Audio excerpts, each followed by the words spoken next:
போக வாழ்வு தரும் திருமாந்துரை உச்சிஷ்ட கணபதி.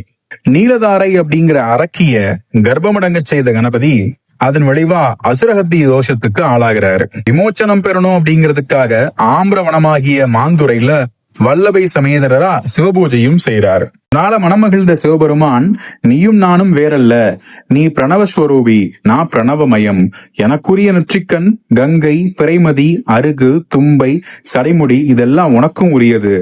தீயதை அடக்கக்கூடிய மரக்கருணை நம்ம 2 பேருக்குமே உரியது. அதனால வரபங்கம் செய்யறதும் கருணை செயல்தான், இதற்கு பிராயச்சித்தம் தேவையில்லை. ஆனாலும் உலகத்தோருக்கு கழுவா இன்னதென்று உணர்த்தும்படி இங்க 1 மண்டல காலம் பூஜித்து வா அப்படின்னு அருள் புரிகிறாரு சிவபெருமான்.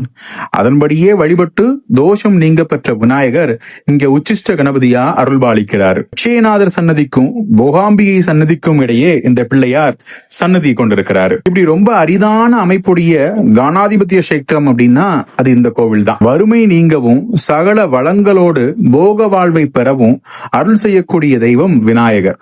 இவரை வழிபட்டா வீட்டில் செல்வ கடாட்சம் பெருகும் அப்படிங்கிறதும் நம்பிக்கை. வாய்ப்பு இருக்கிறவங்க போக வாழ்வு தரக்கூடிய திருமாந்துரை உச்சிஷ்ட கணபதிய ஒரு தடவையாவது தரிசிச்சிருங்க. இன்னும் இதே மாதிரி பல ஜோதிட ஆன்மீக தகவல்களை தெரிஞ்சுக்கிறதுக்கு நம்ம யூடியூப் சேனலை சப்ஸ்கிரைப் பண்ணிக்கோங்க.